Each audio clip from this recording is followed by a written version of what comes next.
माहूर गडावरील श्री आनंद दत्तधाम आश्रम येथे धोंड्याच्या महिन्यानिमित्त आयोजित करण्यात आलेल्या महाप्रसाद महापंगतीस परभणीचे आमदार डॉक्टर राहुल पाटील यांनी भेट देऊन साईनाथ महाराज वसमतकर यांचे दर्शन घेत महाप्रसादाचा लाभ घेतला। यावेळी बोलताना आमदार राहुल पाटील म्हणाले की मी वेळोवेळी साईनाथ महाराजांचे दर्शन घेत असतो। त्यांच्या सहवासातून समाजसेवा व लोकहिताचे कार्य करण्याची प्रेरणा मिळते। त्यांच्या कार्यातून समाजात सकारात्मक बदल घडत असल्याचे दिसून येते। माहूर गडावरील श्री आनंद दत्तधाम आश्रम येथे दरवर्षी धोंड्याच्या महिन्यात मोठ्या प्रमाणात महाअन्नदान व महाप्रसादाचे आयोजन करण्यात येते। महिनाभर चालणाऱ्या या उपक्रमात लाखो भाविक सहभागी होत असून विविध भागातून भक्तगण येथे येऊन महाप्रसादाचा लाभ घेत असतात। साईनाथ महाराजांच्या सप्तसूत्री कार्यक्रमाची व्याप्ती महाराष्ट्रासह देशातील अनेक राज्यांमध्ये पोहोचली आहे।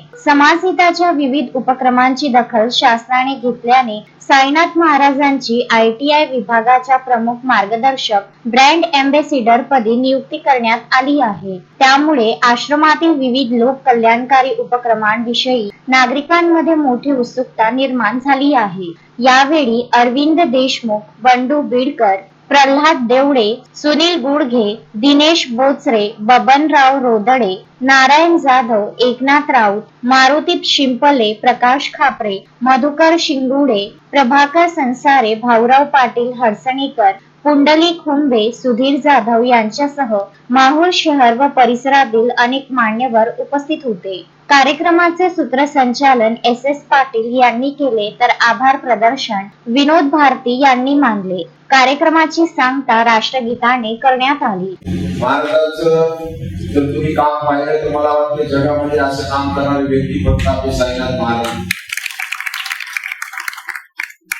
दिवसभर लोकांची सेवा करणे, अध्यात्मामध्ये तेवढीच त्यांची आवड, समाजसेवेमध्ये तेवढीच आवड, राष्ट्रनिर्मितीमध्ये तेवढीच आवड। म्हणजे वाघापारणाला जाऊन तिथं स्वच्छता करणारे आपले आमचे महाराज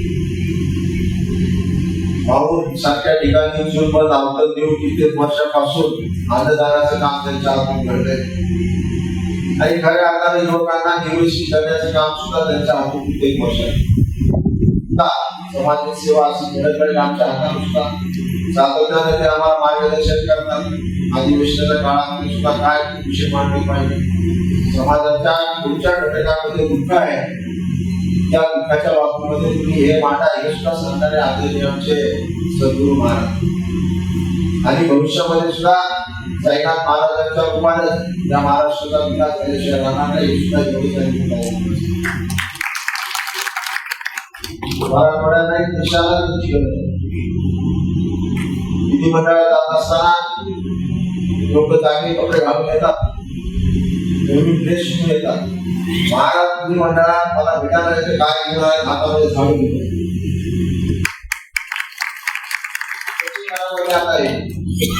भ्रष्टाचार म्हणजे स्वच्छ करा, माणूस स्वच्छ करा, लोकांचे मने स्वच्छ करा आणि स्वच्छ करण्यासाठी त्यांनी हातात झाडू फक्त घाण साफ करण्यासाठी, कचरा साफ करण्यासाठी मानवाने मानवाची सेवा करावी, मानवाने मानवाला बसू नये या दृष्टिकोनातून त्यांनी हातात हत्यार घेतले। एक वेगळा विचार या समाजामध्ये पेरण्याचे काम केले।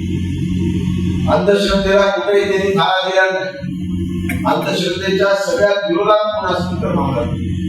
आणि आज तुम्ही गरज ती बघता टीव्हीवर काय चाललंय काय नाही, कशा कशा प्रकारची महाराज तुम्हाला टीव्हीवर दिसते आहे। म्हणून त्या अंधश्रद्धा विकवण्याचं काम सुद्धा महाराजांनी कित्येक वर्षापासून हातात। समाजाने श्रद्धा वाचलं पाहिजे, समाजाने पूजा अर्चना केली पाहिजे, पण अंधश्रद्धेच्या बळी कधी समाज पडू नये यासाठी खऱ्या अर्थाने पुढे पुढाकार घेतला असं तर महाराजांनी म्हणून महाराजांची जेवढ्या आयुष्यात आपण सेवा करून तेवढी गती आहे हे आशीर्वाद आणला। त्यामुळे त्यांचे सुद्धा आभार व्यक्त करतो आणि इथंच करतो। जय हिंद, जय महाराष्ट्र। संजय घोगरे, विदर्भ न्यूज, माहूर। श्रद्धा फैमिली शॉपिंग में जाएंगे हम सभी, साड़ियों की नई डिजाइन देखो यहीं से लाएंगे। श्रद्धा फैमिली शॉपिंग में जाएंगे हम सभी। लेडीज जेंट्स बच्चों की हर फैशन लाएंगे सभी। फैशन के सफर में आप भी आगे ही आगे बढ़ते चलिए, क्योंकि बिजीलैंड का सबसे बड़ा आलीशान भव्य showroom Shraddha family shopping and mall, Busyland complex, Nandgaon Peth, Amravati.